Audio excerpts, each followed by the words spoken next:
Nah, kenapa kemudian sekarang ada Yahudi, ada Kristen, ada Islam, dan ada yang lain? Ada 3 agama besar di dunia ini yang sering kita sebut. Kalau kita mengacu kepada 3 agama besar ini, mulai dari Yahudi, kemudian Kristen, dan yang paling terakhir adik bungsu namanya Islam. Kenapa penyebutan nama Tuhannya nyaris sama? Yahudi menyebutnya sebagai El,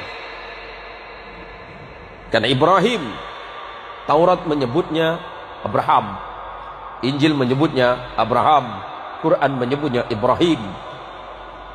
Ibrahim bukan bangsa Arab, jangan terkecoh.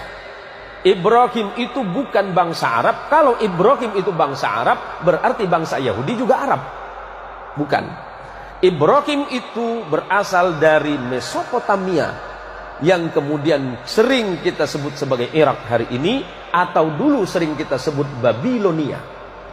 Ibrahim lahir di satu tanah yang bernama Ur Kaldania. Kemudian Ibrahim menyeberang ke Mesir, maka Ibrahim disebut dengan Abraham. Abraham di dalam bahasa bangsa-bangsa Nabi yang terdahulu artinya orang yang melintas. Apa yang dilintasi? Gurun. Ibrahim menikah dengan perempuan Mesir yang bernama Sarah, melahirkan anak laki-laki yang bernama Ishak.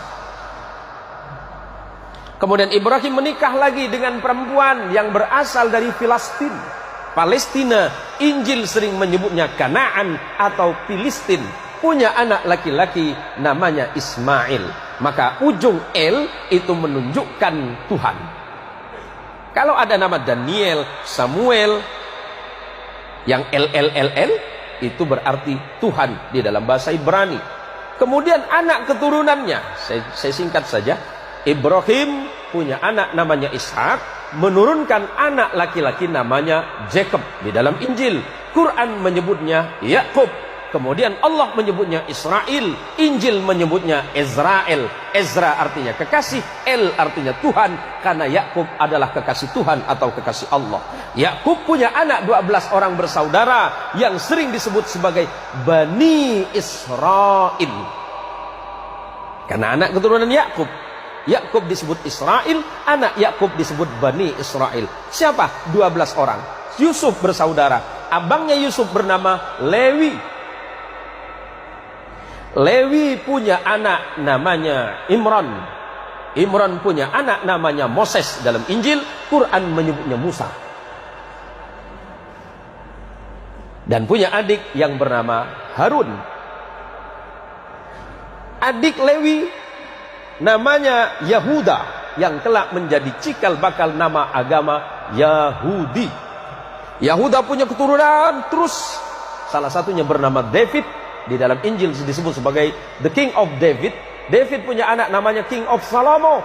Al-Quran menginformasikan sebagai Sulaiman. Sulaiman punya 2 orang anak yang kemudian tidak jadi nabi, tapi keturunannya ada yang bernama Imran. Imran menikah dengan Hana. Hana dan Imran punya anak yang Quran menyebutnya Maryam, Anda menyebutnya Maria.